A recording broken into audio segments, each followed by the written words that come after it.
Now that you have your scope connected, you have your consultation form filled out, you are ready to take your before pictures. Now let's map out the head.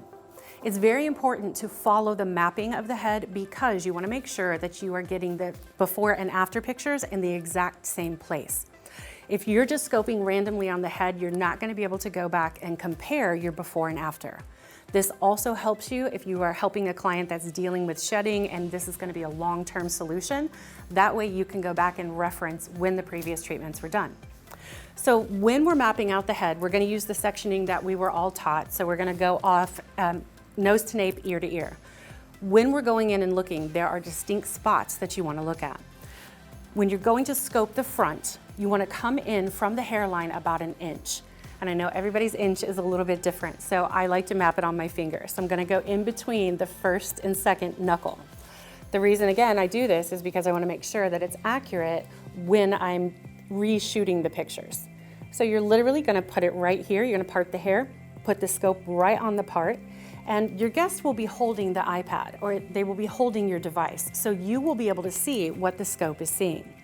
At that point, you're just going to want to focus. You focus by just turning this dial and making sure that you guys can both see it clearly on the device.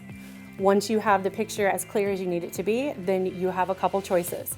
One, you can take a picture by pressing this button here and it captures it on your device. The other option that you have is on the device, you can actually click video and it's going to record the whole session. That's great to have, but a little bit harder to show a before and after when you're using a video. So we're gonna go, I said 1 inch in, then we're going to come over to the ears. So here's our nose to nape, ear to ear. Same measurement, we're gonna come up the hairline about 1 inch above the ear.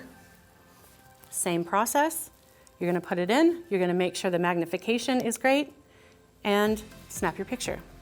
So you're gonna do that on both sides. 1 inch in from the front, 1 inch up on both sides. Now you're gonna go directly in the center point of the crown. That's gonna show you growth patterns, but that's also where water hits the hair first when you're in the shower. So you're gonna see a little bit more buildup here than other places potentially. We're gonna snap the pictures here. Once we have done that part, we're gonna go back, we're gonna drop down to the occipital, and you're gonna go right underneath the occipital ridge. We're gonna take the pictures there, make sure that we've got everything we need. And one last picture. Now we're gonna go to the hairline, the very bottom of the hairline. That's where a lot of people end up being itchy, or especially men getting haircuts. That's a problem area sometimes. So we wanna make sure we get that too.